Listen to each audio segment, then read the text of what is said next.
Assalamualaikum warahmatullahi wabarakatuh. Mari kita bersujud semuanya, saudara-saudara di seluruh Indonesia, kepada ibu kita dalam rangka mengucapkan selamat Hari Ibu 22 Desember 2023 ini. Dan sesudah ini kita lanjutkan pengabdian kita kepada Ibu Pertiwi.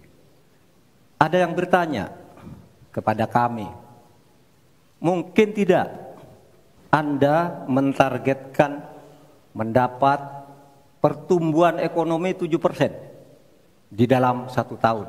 Karena di dalam sejarah reformasi tidak pernah sampai tumbuh sebanyak 7%. Dulu hanya itu dicapai pada tahun 89 sampai 91 di era Orde Baru. Lalu pertanyaan itu saya sampaikan kepada beberapa orang ahli.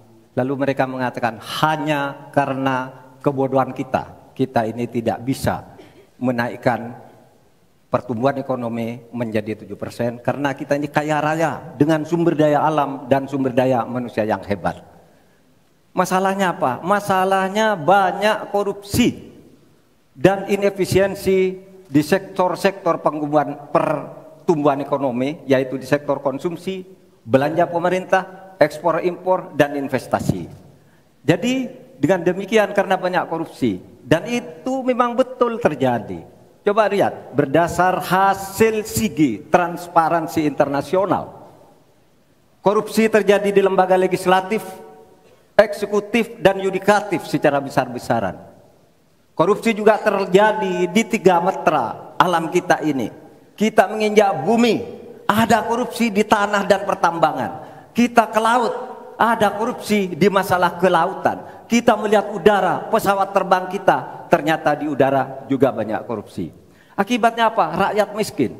Saya ketemu dengan seorang bernama Teddy dan Joni di Padang. Seorang atau 2 orang pegawai angkutan perusahaan truk menyatakan tidak pernah bisa mendapat subsidi minyak yang disediakan oleh negara karena tidak pernah sampai di korupsi.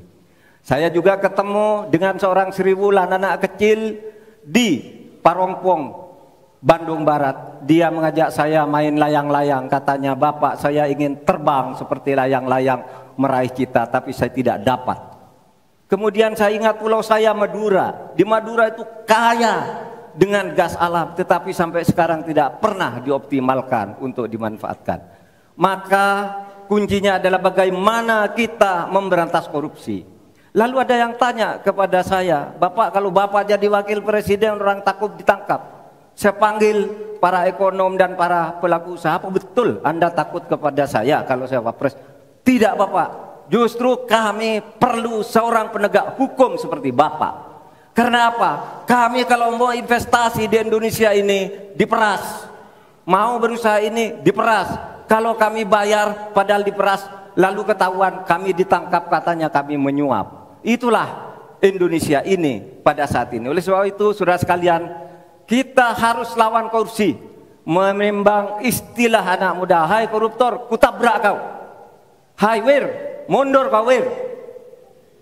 Nah korupsi, setabrak." Saudara sekalian, ini semua dalam rangka agar terjadi pemerataan seperti ketentuan pasal 3 Undang-Undang Dasar. Di Al-Quran disebut kaila yakuna dolatan bainal yang. Jangan biarkan kekayaan itu hanya beredar di antara orang kaya. Waktu Bapak selesai. Habis. Baik, terima kasih. Download Tribun X sekarang. Menghadirkan lokal menjadi Indonesia.